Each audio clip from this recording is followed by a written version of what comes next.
Hey, beauties, and welcome back to Aesthetic Chat Unfiltered. I'm your host, Kiana Gamble, and this is another episode of the podcast. I'm so excited to bring this next guest on. She was one of our very first guests on season 1. She is a woman that I definitely highly admire, and I am so grateful that she agreed to come back on the podcast for a second episode. It is Racquel Frisella. She is back.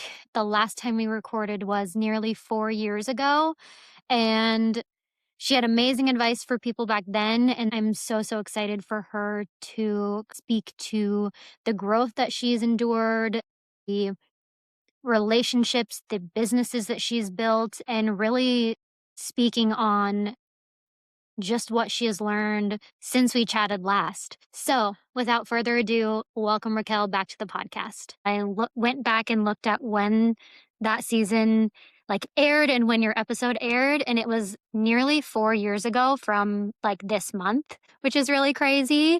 But at the time, you were just about to open your practice. You had just launched your skincare line. So, Racquel, welcome back to the podcast. Tell us what has been up since then. Oh my goodness. Well, thank you so much for having me back on. And I cannot believe that was 4 years ago. Time Yeah. is flying and it's really wild. But so much has happened over the last 4 years and it has been such an incredible time. Lots of highs, lots of lows, tons of growth. So it's really amazing to look back at the last 4 years and look how far we've come. I remember having that conversation with you. I was actually doing the podcast from my husband's business because my practice wasn't even open yet. And now here we are. And today I'm actually at my new location. So over the last 4 years, I opened my first location and then launched my entire skincare line, which we continue to develop. And then now have opened a second location, which is become kind of our flagship location. It's 18,000 square feet and it houses both my second Racquel Aesthetics and Wellness location, and then also the warehouse for my RFA skincare headquarters. So, in addition to opening that second location, we have brought on our wellness division, which was a huge undertaking and something I'm really excited and really passionate about. So, as you all know, that integration of wellness and aesthetics, that marriage and blend of the two, really being able to give our patients that full circle care is really emerging in the aesthetic space. And it's only getting more and more prominent. And I think what you'll see is over the next 5 years, if you don't kind of step into that space, you'll be left behind. And so that was just really important to me. It's always important to stay cutting edge, stay current and innovative, but also proceed with caution and do things the right way. So it was a really big undertaking to bring our wellness program on because I hired a mentor and it was really important that if we were going to bring on wellness, that we were going to bring a state-of-the-art program and have the same level of care and safety and experience and outcomes that I expect out of my aesthetics business. So long story short, that's going really well. And we've had a lot of hiring over the last few years. So we now have a team of 30 women Oh my on our goodness. team collectively. Yeah. So all amazing things. So it's been a lot of hard work, a lot of blood, sweat, and tears, but it feels really good. I feel like we're in a great place. Goodness, that is incredible. I had saw that you were bringing on wellness into your division, but I did not realize the space that have acquired and you've built out and made kind of your own, and then also building out that entire wellness sector to the business.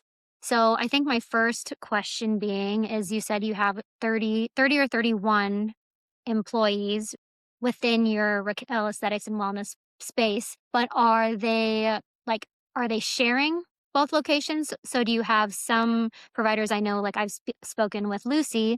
Is she at both locations, or have you hired separate staff for separate locations and there's no integration? No, that's a great question. So most everyone rotates between the two locations. And so that was very intentional because I didn't want it to feel like A team, B team. And it's also really important for me, our culture within inside our business is my A1 priority. And so to keep the culture high, it's really important that we all work together. And so if you have two teams of people that never see each other, it's hard to have that cohesive unit. And then also for our patients. So we started in one location. So we have, our locations are only about 20 minutes apart, but we're here in St. Louis, and you'd be surprised. People like once you cross Highway 40, they're like, oh, nope, I'm never going that far away again. I go this way. So we have found that our patients really appreciate having the option to see our providers at each location. So I would say, kind of as a rule of thumb, every provider spends at least one day at each location so that if they have a patient that lives like very far west, they can catch them there. So, logistically, it's important for our patients, but then also from a team perspective for our culture. So that was an intentional move to I see patients 2 to 3 times a week, and I see patients once at my Chesterfield location and about 2 times at my Kirkwood location. And then in terms of bringing on that wellness sector of it, are you staying primarily aesthetics or are you delving into wellness as well? Or did you hire a provider? I think that within this space, like you're saying, right, wellness is a huge component and you have to jump on the bandwagon and you have to go where the market is going and where the patients are going to stay relevant. But with that being said, I think that we see a handful of those providers are splitting their time, right? They're trying to do aesthetics fully, they're trying to do wellness as well. And I'm curious if you're making that work with both or if you have really found someone dedicated to wellness. Yeah, that's a great question. So we hired a mentor, and she's one of the top wellness providers in the country. And so we did extensive training with her for a year and actually still continue to work with her on a regular basis. But I actually went through the entire mentorship myself because as the business owner, I think it's extremely important to understand wellness inside and out. And so I do not see wellness patients like in practice or in clinic, but I know enough about it that I could essentially be doing it. But I'm not the expert in that arena. And so I have hired that person. So I have a nurse practitioner, Meg. She's amazing. And she is our lead wellness nurse practitioner. And so I was specifically looking for someone like her with a very entrepreneurial spirit who could come alongside me and help me, from the ground up build this division and really take ownership of that. And she's done a phenomenal job. So we worked hand in hand to build this program. And I have another nurse practitioner, Rebecca, who is an amazing provider. And she's been with me from day one. She is a nurse practitioner who specializes in aesthetics, but she's very passionate about wellness. So she really wanted to learn and come on this journey with us. And so I'm sure we'll talk more about this later, but being a leader, like growth is extremely important for me. I never want people to feel like there is a glass ceiling. I want people to know that, there's always room for growth and I want to meet people where they are. So I knew it was very important to her to delve into the wellness. So she is kind of the exception to the rule where she is doing aesthetics and wellness. But what we have discovered over the last year is that it's not so easy to do. She does less of wellness and more of aesthetics because it really is hard to be an expert or a master at both. They're completely different entities. And so for her, it works well. And what we found is she only treats her current patients. So her aesthetic patients who are maybe interested in wellness, she'll kind of add that and integrate it into what she's already doing with that patient because she's already built that patient relationship and that trust. And so it's just kind of a seamless integration for her and a way to incorporate it. But she does not take on the brand new wellness patients. And so in June, we actually have it's a great thing. Our program is growing. And so we have our next nurse practitioner already hired and identified and here training in the building. So she'll be starting to see patients in June. So we've kind of hired our next NP. So our wellness nurse practitioners moving forward are just solely wellness nurse practitioners that focus on that division. Very cool. And in terms of hiring and building out this wellness division, are these nurse practitioners are tell me a little bit about their backgrounds. Are they, were they in primary care? Did they have a functional background or are you finding providers that were in traditional medicine and then you're kind of taking them along this journey and like using your mentorship as well and molding them into the provider that you want them to be for your practice? Yes, it's a little bit of both. So all three of these nurse practitioners who work in our wellness program have experience in a clinical setting and have, 10 plus years of nursing experience as a nurse practitioner. One of them has a cardiac background, the other one has emergency medicine background. And then actually two of them, Rebecca, who was with me from the beginning, had never worked in wellness before. So she went through this mentorship and we were able to just kind of teach her, train her from the ground up. The other 2 nurse practitioners have worked in the wellness space before in some capacity, so they have some experience with hormone replacement therapy, with weight management, GLPs, things like that. And so even though they have that experience, we still put them through this same mentorship because, it's very important for our business that we all speak the same language and do things the same way. And so definitely have what's shaped them is their previous experience, but then also kind of going through this mentorship and kind of doing it the RA way, if you will. And so that way all of our patients have a similar experience. And basically what that is we're just very passionate about doing wellness the right way. So we are most definitely not the place to come. We don't turn them and burn them. This is not like one of those hormone clinics where you just come in, grab your skinny shot and bounce out the door. We really want patients who are invested. And so we are offering a lot of cutting edge technologies and testing and therapies and all kinds of things like that. So we do extensive blood work on every patient. And so this is really for patients who are more invested in our program. And so we treat it as such. It's medicine and we want that really high quality, high standard of care. Very cool. I do love, and we are going to talk a lot about leadership from just everything that you have going on and the team that you've cultivated. But I love that your answer when I asked if you're doing wellness is the answer is no, but you know enough about it that you could if you wanted to. And I love the mindset of that as well as the just your reasoning behind why you did that. And so I think that if you could speak on kind of your leadership style and the way that you really cultivate that culture that you had mentioned previously. I think a lot of it is first and foremost like lead by example, and I try to be like that in all aspects of my life, not just as a boss, but like as a mom, a wife, whatever I'm doing, lead by example, try to, show people what I expect of them. Like I'm no different. So here in our clinic, like it's really big where, you might be a nurse, but you're not. If the bathroom needs to be clean, you can hop in there and clean the bathroom. We're a team. We all work together. So I'm very much like a lead by example person. And I'm also very much sensitive and, aware of people's feelings, but at the same time, like hold the line. We have high standards. So I don't want to say it's hard to work here, but this is not a place where you can be lackadaisical and lazy and you can show up with a messy bun on your head and just kind of fly through your day. Like we are professional.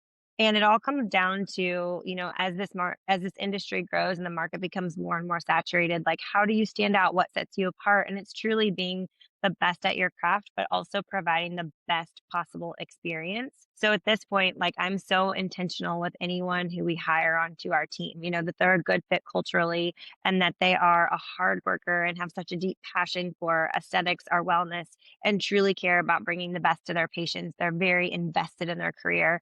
We don't hire anyone who for just a job. Like this is not a place for moms to have a part-time front desk job because they're bored. This is truly a place where we are helping women build careers for their lifetime. And so it's really special. And it's honestly my favorite part about owning the business is not my own success at all. It's watching all of these other women like achieve their dreams, chase their goals, be the providers they want to be, and being able to create a space where people can grow into that has been so rewarding and so much fun. I love watching these girls grow and build their books and take care of their families and go on these vacations or head out to these trainings and do these things they never thought they would be doing. And to be able to be someone who can mentor them, whether it's from a business perspective or an injector practitioner's perspective, and help them be the career woman that they want to be has been super, super rewarding. And it makes my job so much more fun. But yeah, basically as a leader, my job is to create an environment where people love coming to work. And not only do we all need that in our lives, like who wants to show up to a job where if you're driving to work dreading going there, like it is the wrong place, you're in the wrong place. So I want it to feel like you're walking into like Candyland every day, and you're so excited to be here. So we work really hard to create that environment. And it's not only good for our girls, but it's also great for our patients. They feel that. Like people comment on that all the time when they're here. They're like, oh my gosh, I love the energy here. Everyone here is so amazing, so sweet, loves being here, so happy. And of course, no one's perfect. There's always some kind of BS going, we have 30 women together. There's something going on. But for the most part, we have such a strong team, a strong culture, and I think it really just creates an environment that people want to be in. And what specific experiences do you feel like helped shape you into the leader that you have always wanted to become? Because my question for you is, for you, was it very much learn as you go, or has this been as intentional as all the other moves that you've made in your career? I'm still figuring everything out one day at a time. I'm telling you, like, one day you think you know everything, and the next day you're like, "I know nothing. I suck. I'm terrible." It's touch and go. But I would say what shaped me is a couple different things. Like, first and foremost, my previous experiences. I worked for an amazing plastic surgeon for a decade of my career, and it was an awesome time. It was awesome experience, and they took away so many wonderful things, and I'll be forever grateful for all the things that I learned during that time. But some of those takeaways are things that I would do completely differently if it were my own. And so that really shaped me and my philosophy towards how I want to run my practice. It made me want to have very high standards because when you work somewhere where the standards are not upheld or the line is not held, it creates an environment where there's a lack of consistency. And when you like want more for something than you can give, it's like, okay, this isn't aligning anymore. So I think having those experiences and understanding like I can do things and I can do them my way and this is going to be amazing because I can give patients this amazing experience, that really kind of gave me the push to make things so special and to kind of put my Raquel touch on things. And then also like my husband is an entrepreneur and I watched him, like we both started our careers like almost on the same day, honestly. Like 14 years ago, we were like on a walk and he was going to take this huge leap and start his business. And then I was going to go into aesthetics. And this all happened like in the same week. And so I've had a front row seat of watching him build a massive business over the last 15 plus years. And he's a phenomenal leader and he's an entrepreneurial coach and a great businessman. So obviously, I've learned so much from watching my husband build his business. And it's taught me so much about things, how to lead people. I mean, he has over 400 employees. So at this point, I've kind of heard and seen it all. So I have some great perspective and some great advice there. Although sometimes things happen and my husband's like, I thought I've seen it all, but that's a new one for my book. So many different things have kind of shaped it. And just who I am as a person is just very much like I want to be great at what I do, but I didn't want to do it alone. Like I could have just easily opened up a small practice and done my own thing, but I wanted to create something bigger and I wanted to make an impact on as many lives as I could. And so I think that that is kind of what we're building here is just something bigger. That's amazing. I would like to say that I think that's very cool that you and your husband started around the same time. My husband's also in the entrepreneurial space, and I think they've met a couple of times. And so I know a little bit about the story and what they've built, but I think it's very cool that you guys have really leaned on each other and you've taken a lot of the growings from each side and really kind of integrated them together. But my question for you is because you mentioned that there is a high standard to be an employee at your business. So with those standards, are the systems and operations and the policies in place to where those standards are upheld, right? There's no gray areas or there's no open for interpretation per se. Like, is that how you're really upholding the standard and making sure, again, it's an enjoyable and a fun environment, but also towing that line of, again, you can't show up with a bun on the top of your head and you need to be able to pitch in when the bathroom's dirty. Like, how are you, I don't want to say playing both sides, but you're able to cultivate that fun environment, but not compromising on that other side of things? Yeah. No, that makes total sense. And for one, it takes great leadership, and that's not just me. So people are always asking me, "Oh my gosh, how are you doing all this stuff? Like, how are you wearing so many hats?" Because I am a mom and I run multiple businesses, and my kids are in 875 sporting activities, and like so much goes on. But I have built great systems around me and myself. I have an amazing practice manager who helps me run the ins and outs of the practice. I have an amazing brand manager who helps me run the ins and outs of RFA skincare. I have help at home with my kids. I have someone that helps me like meal prep. I have someone that helps me watch them. So I have a lot of great systems just in my life set up.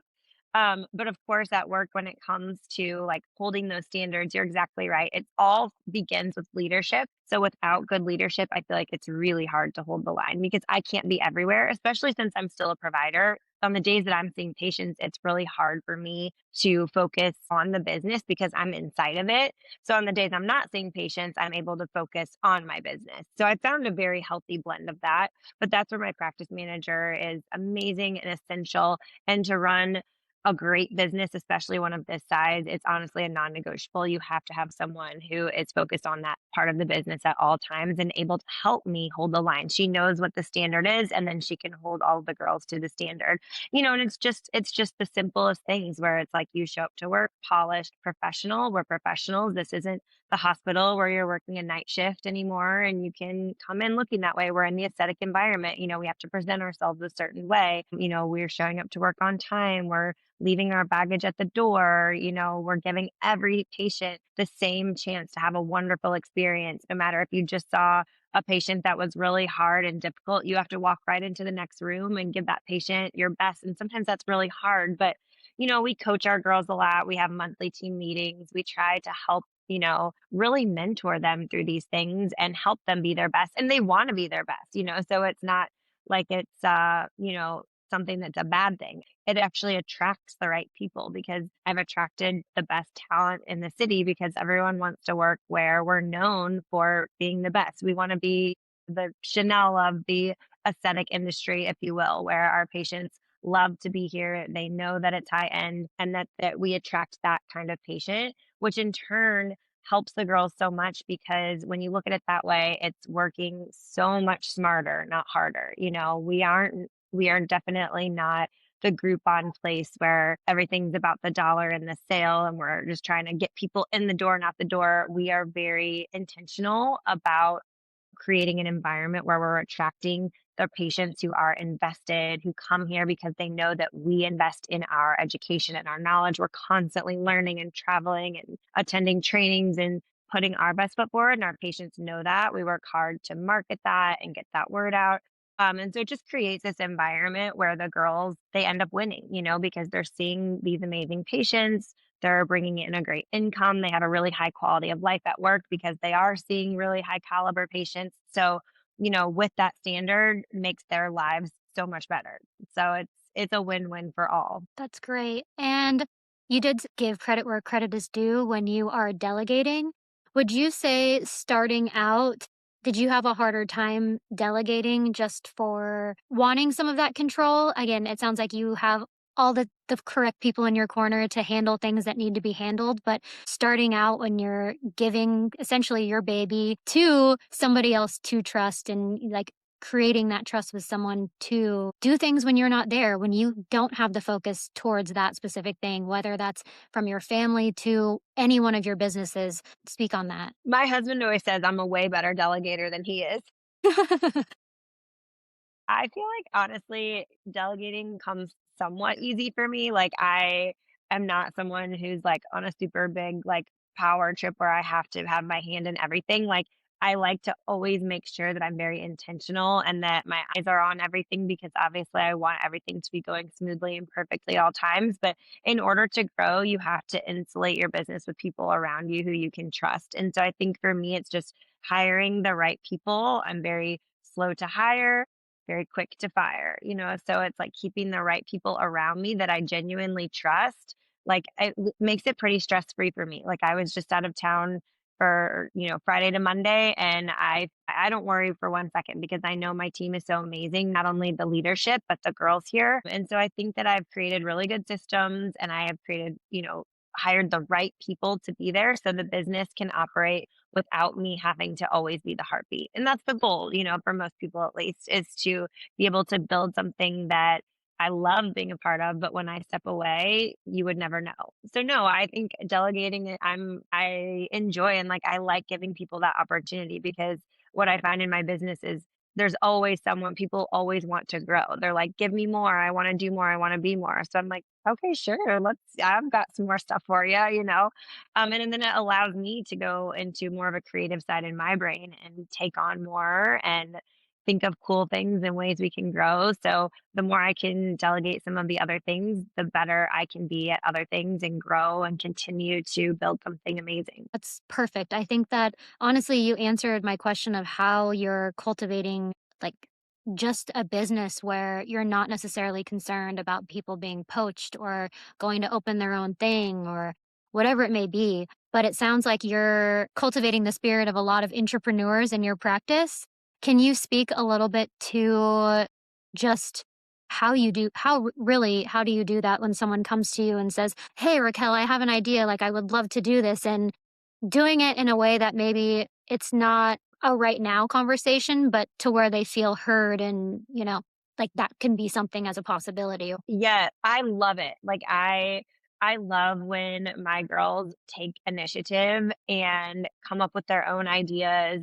And like when you see someone treating your business like it's their own and like putting that kind of heart into it, that really stands out. And to me, those are the people who you want to keep around and who have potential to grow and to do more and more. So like I just had one of my coordinators come to me. She's been doing a lot of coordinating for our wellness program, and she set up her own meeting and came fully prepared with like all of these gaps she had identified and ways that she could solve those gaps and things that she could do to make the program better. And obviously it's an opportunity of growth for her, but it's an opportunity for our program to get better. And I was like laying in bed that night thinking of how proud that moment was, because there is no better feeling than someone coming to you with not just a problem, but with the solution and the willingness and eagerness to be a part of that solution and to take something by the horns and go with it. So I love when people have ideas, and I always want people to feel seen and heard. Obviously not everything is yes, so but I always want people to know that I'm an open door and they can bring things to me. We obviously have like a chain of command. So a lot of times they'll bring things to our manager first, but I love and welcome opportunity for people if they have ideas. And honestly, most of the time we end up doing them because they're great ideas. And I think that's the key to keeping people around and to longevity. I never worry about people leaving. I've hired two injectors that I have personally trained from the ground up and done full on preceptorships with, where they spent a year basically training with me before they were on their own. And I just try my best to create a place where they love it so much that they wouldn't want to leave, because they know that there is so much room for growth here. And unless somebody like truly just wants to have their own business, then this is, the place for them. And that's just kind of my goal and my mindset behind that. Do you, when you guys are hiring, I'm sure you guys have as diligent of a hiring process, as you said, slow to hire, quick to fire. Do you have individuals go through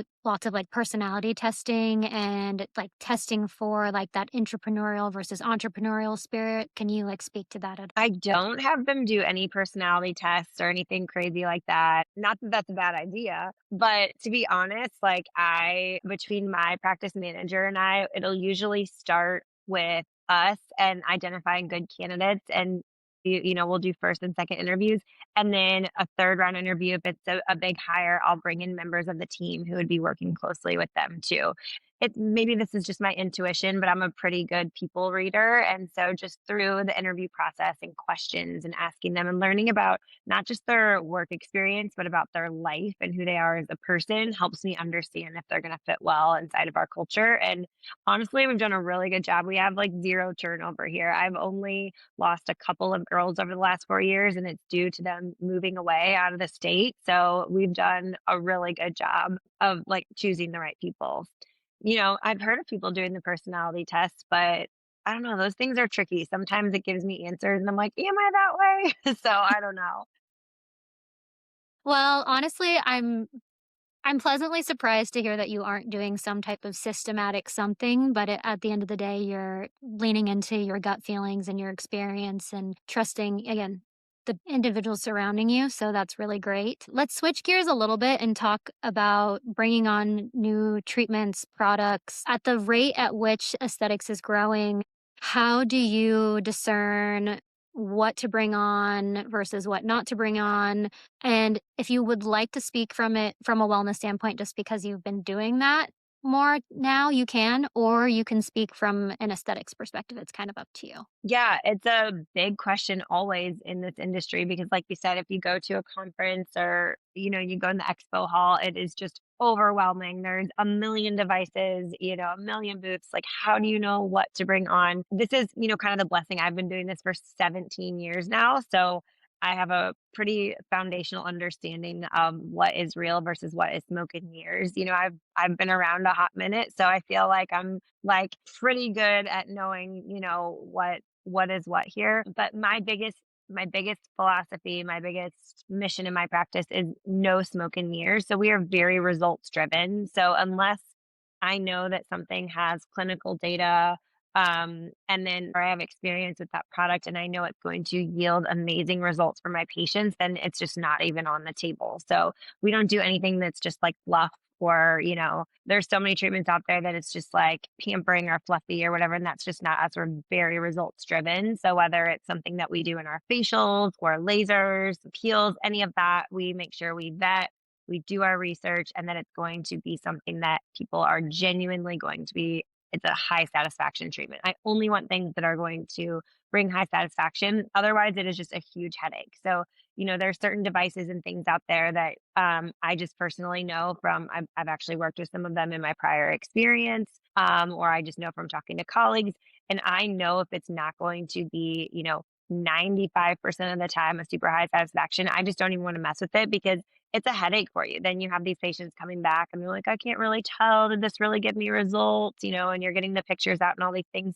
So it's like I would rather focus on the core things that are going to change people's skin. So truly through the right injectables, the right lasers, microneedling, and great skincare, I can completely transform people's skin. And we have thousands and thousands of reps to show that. So I'm still very innovative and cutting edge. I love to know what's the latest, what's the hottest. And I always am doing my research, taking a look, but I'm very a slow adapter in that sense. I would definitely not be in the cowboy type category. I like to let things simmer for a little bit. I will watch my colleagues who bring things on. I'll talk to them about their experiences, listen to those echoes in the market, see what's going on, and then I will bring things on. I mean, and we've seen this happen over and over again. Like, remember, like the Quo injectable for Yes. cellulite? Like, there's like this whole PDGF thing going on, like all of this Hmm. stuff. And to me, it's like there is just so much noise around all that. It is not even worth it. Like, there's so many great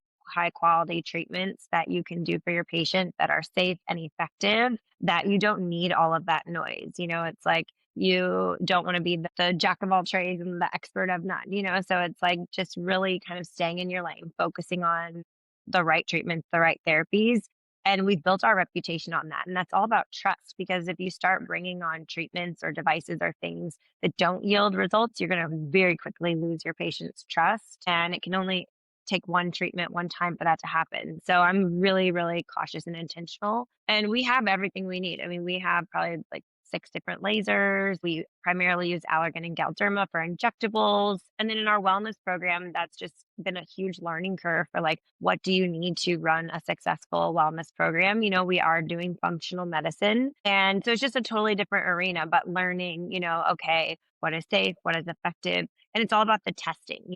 It starts there. So like bringing on the right lab work, the right gut test, the right hormone test, and having those really good core tests that will then allow us to help patients understand what nutraceuticals do you need, what peptides or hormones do you need, and so then we can work people up that way. So just really focusing on results driven with everything we do from our skincare down is really the key for us. Perfect answer. I love that. I would say that I'm in the same understanding and boat as you in terms of like there's a lot of really exciting things that are coming in the pipeline, but I'm like I'm gonna sit back and watch and see how that plays out. I'm not gonna be an early adopter. I'm not gonna have my patients be in a sense like the guinea pigs.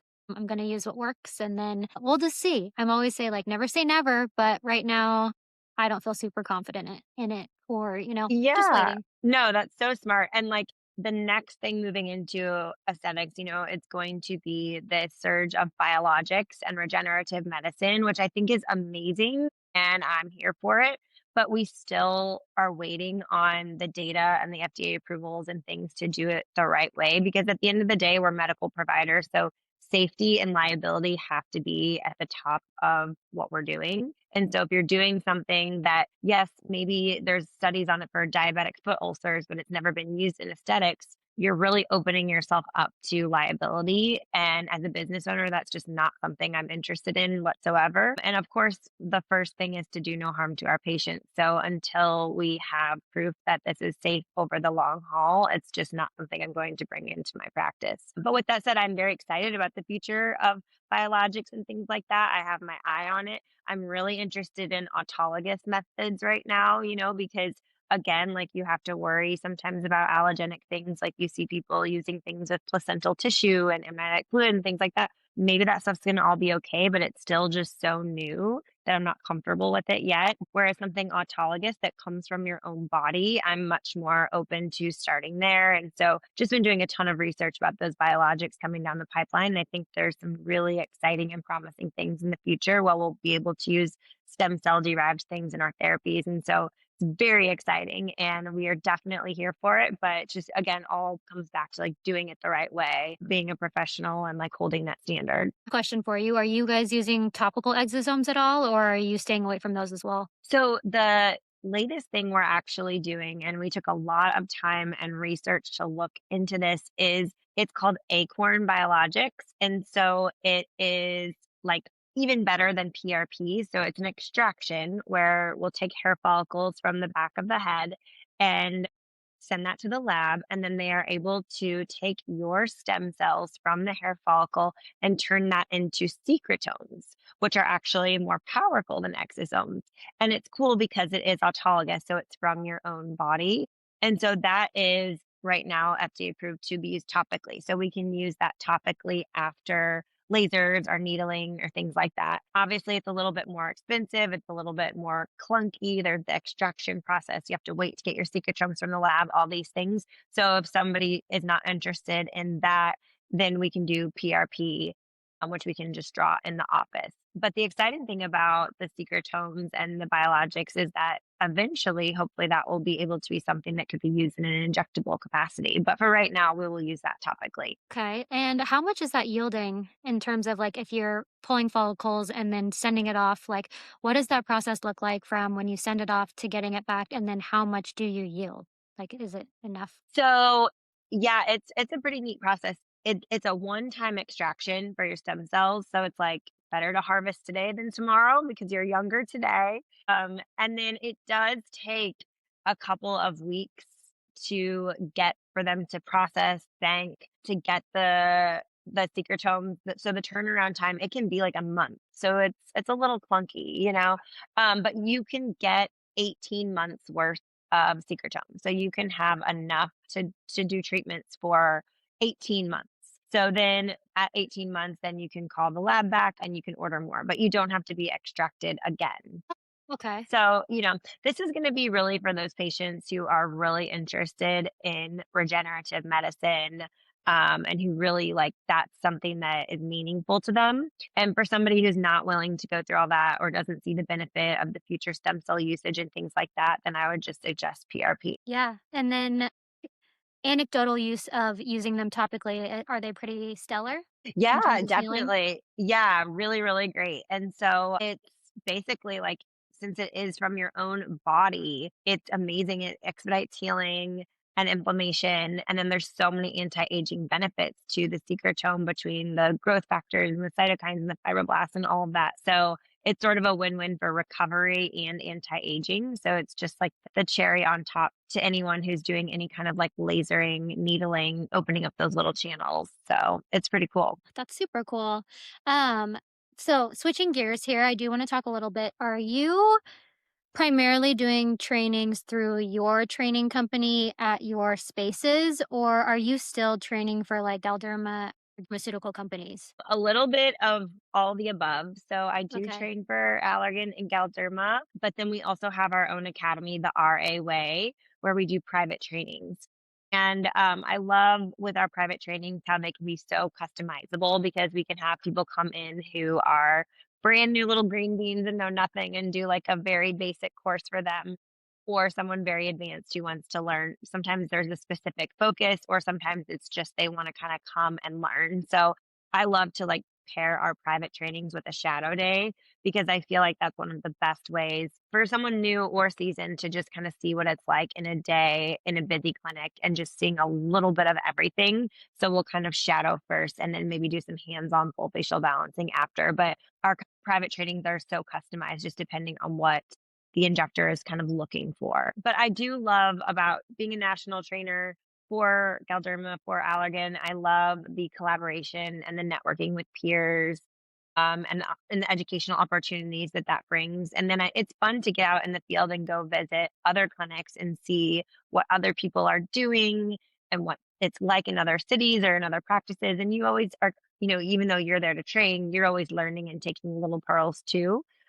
So that part of it is really fun. You mentioned that you've been in the space, what, 17 years now, which is insane. We obviously know the landscape of aesthetics is completely different from when you started, but I think even training has changed substantially. And so now people have the opportunity and a multitude of training facilities to go to. Even Allergan has their own state of the art facility within the country now. So, can you speak a little bit to what being a trainer really is like in today's world, 2026, compared to, back then and what injectors are asking for now? Yeah, I would say it's so much harder becoming a new injector now than it was when I was in 2008. Like we did Botox right here in your glabella and Juvederm right here. That's all we did in 2008. We knew nothing, but it's come so far and now there are so many products, so many injection techniques that it's a lot to learn. But it's amazing because now there are so many valuable resources out there. Like when I started, it was truly just on the job, like learning experience.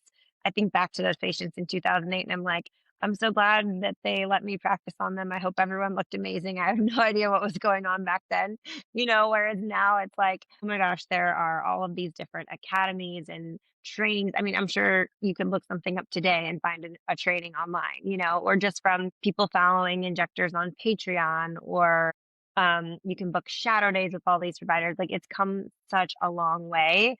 And so I think it can be sometimes a little bit almost overwhelming because there's so much knowledge out there and there's people that do things so many different ways.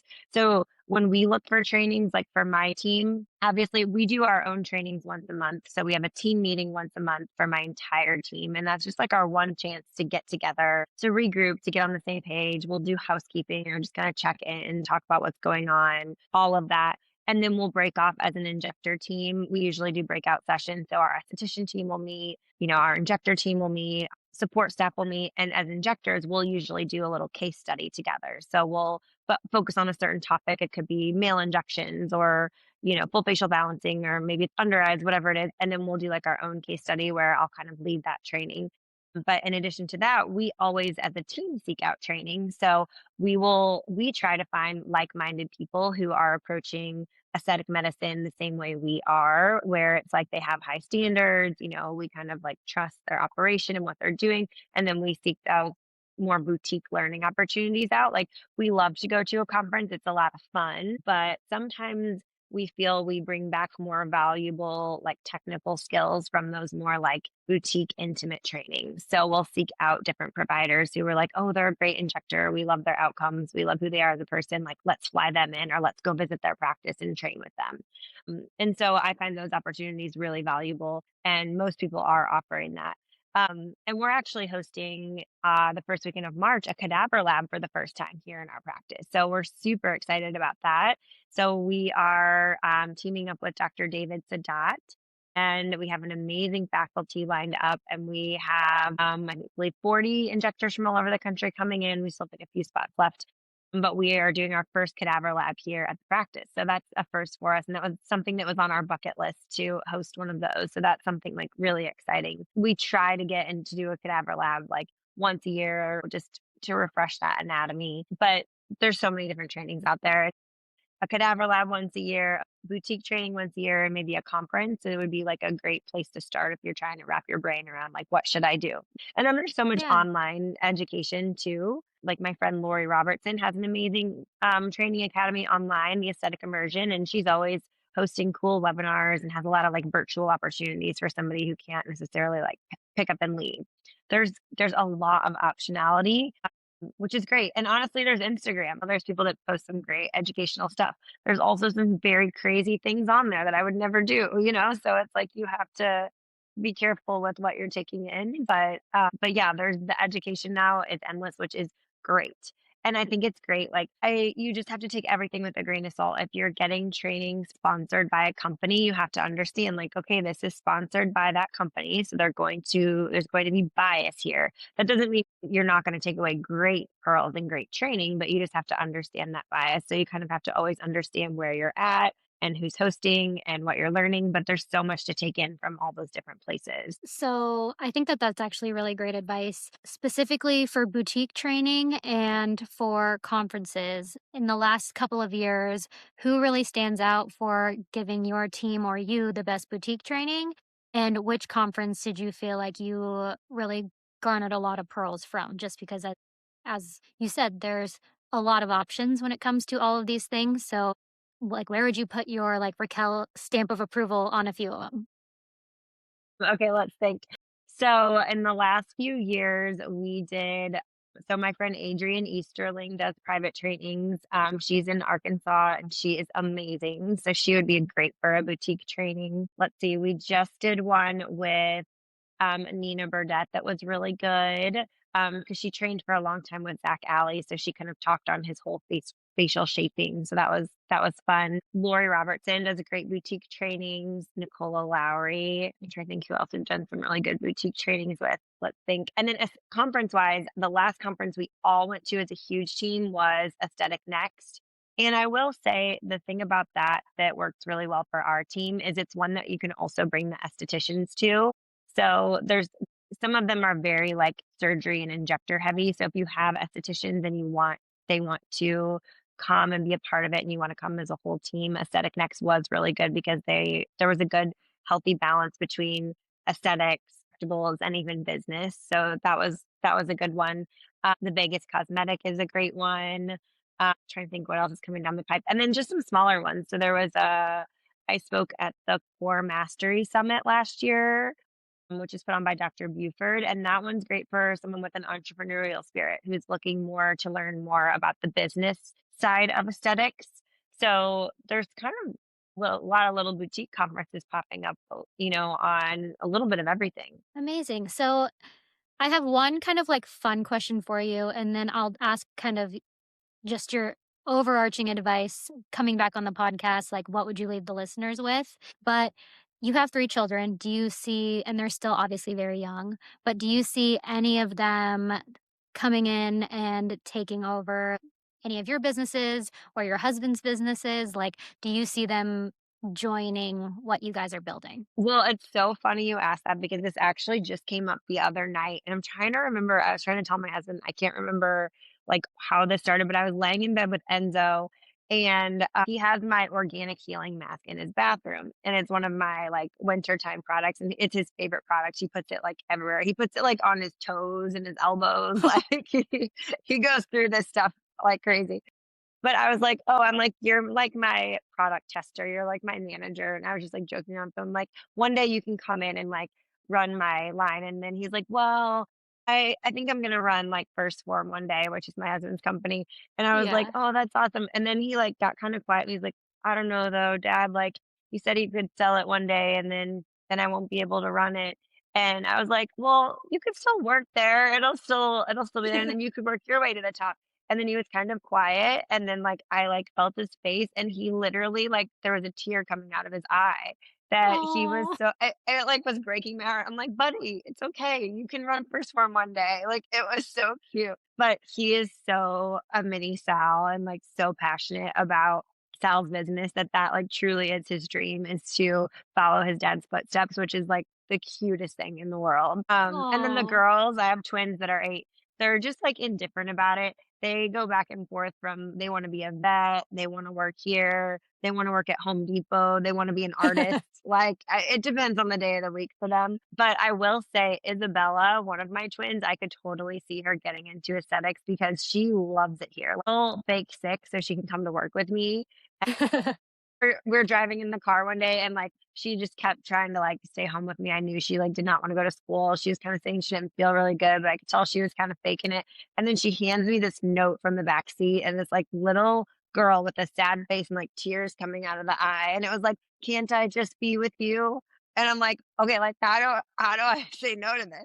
So I'm like, "Well, obvi" so we're, like, in the pickup line, so I'm like, "Okay, we'll just stay in the car." So then she comes to You're work with sick. me and yeah, she's suddenly like 100% great, but she likes to be my medical assistant. So like all day she like wants to like hold the gauze and then she draws everyone a picture on their way out and like loves to answer the Oh, phone and she's like all into it. So if anybody's gonna do this, I would say it would be Isabella because she just loves coming to the practice and hanging out here. So it's really cute. yeah. Aw, is she 'Cause your mini then?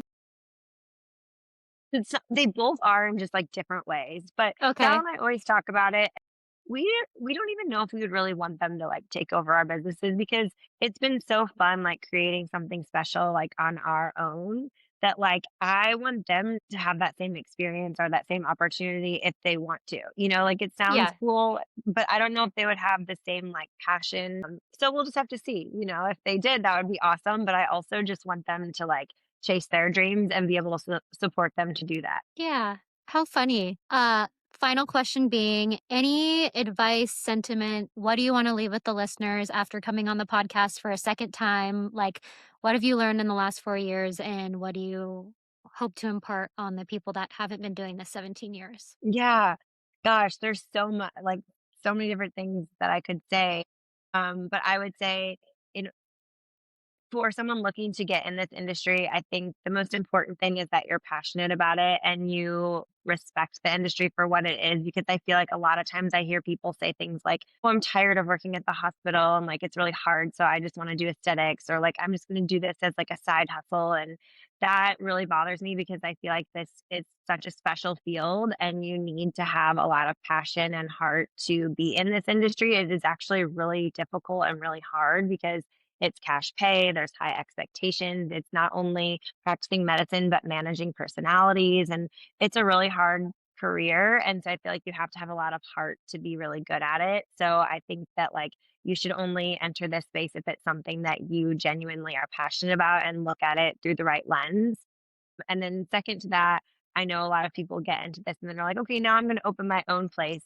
And I think just because you're a good injector does not mean you'll be a good business person. So I think that it's really important for people to take a step back and slow it down. And like I see a lot of people who want to be an injector and open their own place all at once. And I think that's really scary and really hard. Owning a business in itself is a whole animal. And so if you're, I can't imagine trying to learn how to be a good provider or injector or whatever and learn how to run a business all at one time. It honestly seems impossible. And so I think it's good to like get good experience, establish yourself, like have all of that under you before you even think about owning your own business. Just because that's like starting all over again in another sense. Not to say it can't be done, but I don't know that it could be done very well.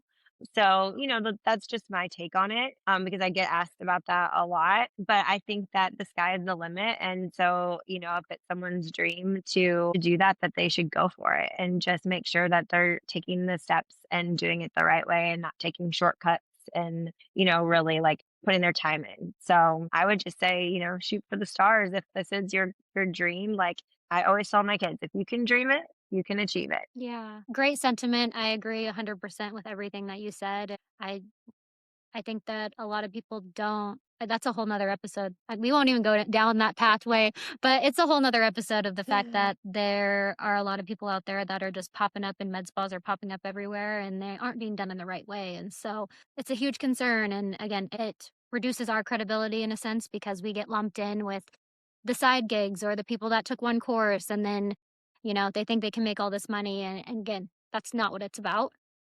Exactly. It's about serving our patients and, creating, beauty and confidence and just making sure that people's intentions are pure, and so that's what's gonna help elevate our industry and keep the standard high because, you know, just to echo what you just said, it's like if you have all these people who are having bad experiences, bad outcomes because they don't have proper training or their heart's not really in it and they just want to make money, it makes us all look bad. So that's why I'm always very protective of our industry and like people doing things the right way because it's a really special field and it needs to be like treated as such. 100% agreed.